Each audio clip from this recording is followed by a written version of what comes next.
Salut tout le monde, lelo tozolo bela kubwaka ngunda na poto elekana.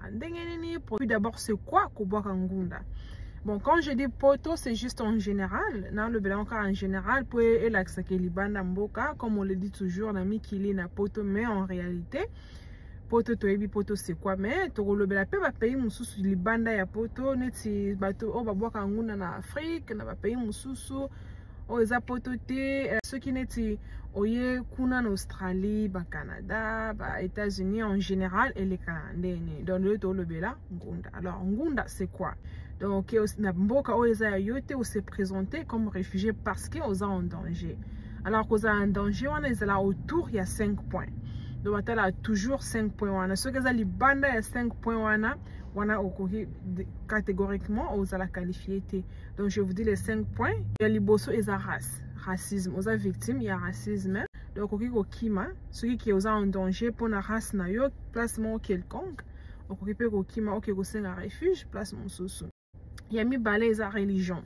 Donc mais tu as vu que la religion est là, non, et belé que religion na yo en danger juste parce que ils ont dit mais la religion oh yote oh battu sur bazon dit mais là en majorité bazon dit mais là mais ils ont la religion na quelconque et battu bandi bien on te va lingba saloma be pona yango okokipe ko kima ki osenga refuge. Il y a mis ça tu as nationalité. En nationalité na yo so ils ont causé problème et que parce que la nationalité boye bazo tungisa yo ils ont causé problème. Voilà, il y a 4 eza opinion politique. Wana eza souvent populaire.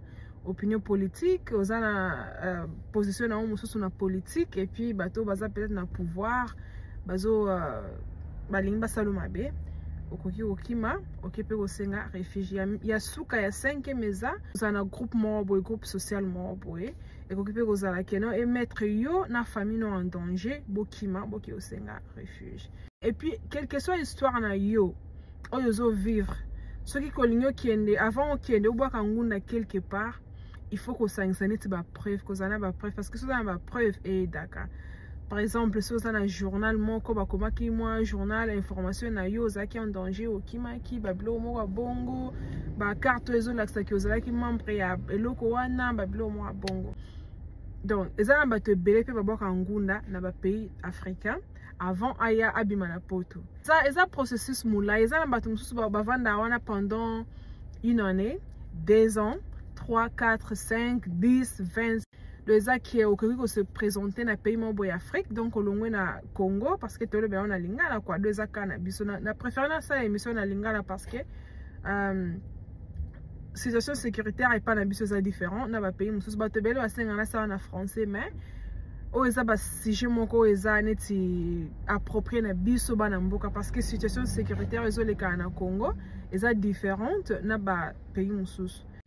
Ce qui se présenter kuna ok na UN ou se présenter ou s'enregistrer bah ça la ba interview bah opesa yo mukanda o ezana no elaxa que zo senga asile et puis bah no kene ba rendez-vous et belé ti jour bah on dit ma histoire na ba opesa mukando ba bengi protection. Alors à partir de mukanda na protection de siko ba pays ne si ba Australie ba za membre il y a UN bah senga siko UN bah le bino année oyo tozana besoin disons il y a 10 familles au bauti na Congo, tozana besoin 20 familles au bauti na Somalie, tozana posa 10 familles au bauti na mboka boy ba Norvège ba Suède ba onyoso ba sengaka. Alors siko UN a otala siko yo ba na catégorie ya ba famille wana ekoki pe ozala bato bazana na risque makasi bato ba umeli bato ba ko pe osenga to luka famille ya 10 personnes to luka famille ya 5 personnes o bazana ba âge boy. Alors UN ya otala siko ba catégorie nyonso wana asangisi ya poni siko bato nini ba obenga bino siko ba ko informer bino ba bengi bino siko pona ba interview bo sala ba examen ba mo ba pays wana ba mo ba s'en charger nango. Voilà. Mais eza elo mo ke ezora bane soki neti ke muto alobi alongwa pays na ye ake ko boka ngunda côté mususu il faut boyeba ke ce n'est pas facile eza bilo moko et ya ka mbala mo te sala bane na bane.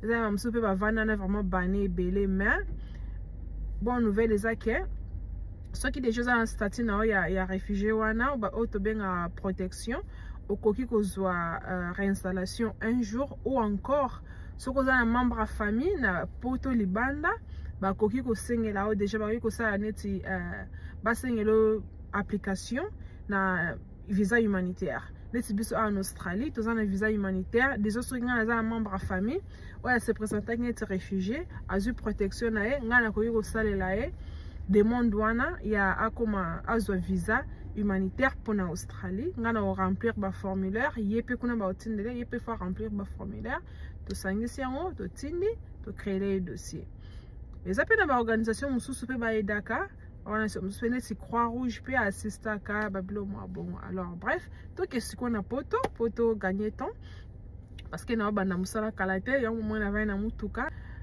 na kati ya poto ça se passe comment. Je veux dire, c'est en général, je dis en général parce que ça va procédure moko et les canards partout. Ce qu'on commet na poto légalement, na visa na yo et que au moins il faut boire kangunda.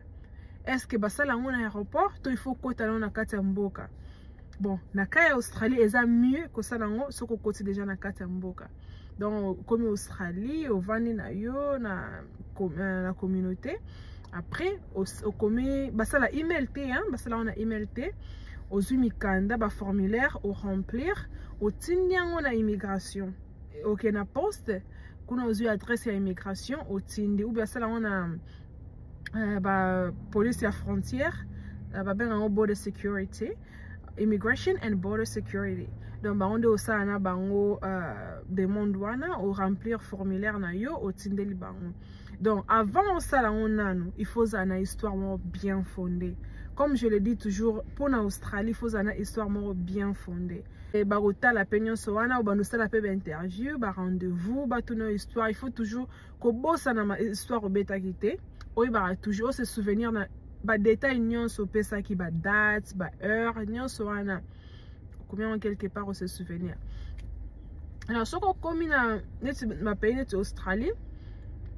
Et ça, batu mususu basalaka okoki pe osala en aéroport mais ceux qui osala en aéroport tant kitimba moko on se rassurer que vous avez une histoire na yo bien préparée vous avez ba preuve na vous avez un dossier moko makasi oyo osala que non ba boya parce que ceux qui ba boyo car en aéroport wana ozongi mais na kati so continue na kati ya communauté et que ba boyo vous avez droit aux ba pro bono aux avocats oyo à défendre yo à défendre kana yo et puis comme abakamo bako peut se visa à 3-5 ans jusqu'à ce que batal sous kana yo voilà mais donc ils a mieux que ça là on a quatre ya communauté qui est un aéroport parce que l'aéroport ils en a risque belé et zaki na ba basimi balé ba otaki je pense Iran bayaki basalaki en Australie na aéroport boyaki histoire na bango alors normalement koki oboyate normalement le droit de l'homme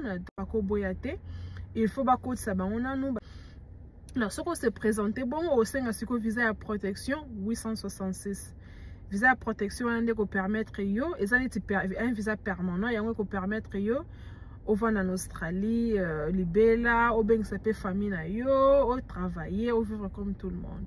Mais en attendant, et ça là plus ou moins, ça là plus ou moins 2 ans pour baser la décision wana. Mais entre temps, au vendre na yo, aux soins na yo, au bénéficier aux appels na bénéfice mususu, au causoin à part le gouvernement, on est bas soutenir yo, aux accès na soins médicaux, occuper au ça la demande pose permis au sala, babilo voilà. Alors moi ce que je dis toujours aux gens. Oui, en Australie, au cause bois kangunda, ce qu'on continue légalement, au commune Australie, au continue au bois kangunda, mais prépare ton histoire très bien, et elle a bien fondé, et puis aux anaba preuve, moi comme balemi ça tu peux soutenir dossier na yo, parce que oui, elles en a pas boyaka, ba compliqué, ba on alors comme ka ba peso ba moi visa ba ni miki renouveler la ka. Les accords Australie partout ailleurs il faut une histoire bien fondée parce que ce qu'on a laquelle na réfugié histoire noni na habité na kimika mboka na ata ils en pays nene ba compliqué au kaka ils ont toujours une complication donc toujours être bien préparé histoire na yo bien et tout ça voilà mais visa Australie c'est l'un des visas les plus difficiles système de bon immigration c'est vraiment difficile donc pour augmenter la chance d'avoir un visa ça quand demande à payer mais document on a musala salaire et au bima déjà na Afrique, Liban Afrique ou une ou deux fois et puis ça rappelle poids. Et ça n'est là moins extraordinaire bah sengaka. Ben bah on va mon qui base satisfait que non aux affaires on a bah responsabilité place aux a et que au mate. C'est ça bah ça na ba mon visa. Voilà, alors si vous avez une question, pardon, vous avez un commentaire parce que et ça passe si tu as un message pour répondre à tout le monde, mais ça la facile mieux parce que si vous avez un commentaire, nous avons la seule congolaise neutralité, bah congolaise basée belle. Des fois, si on a une attente, nous avons répondre à bien et puis bah ça bien réponse à bien. Voilà, alors on se retrouve à la prochaine.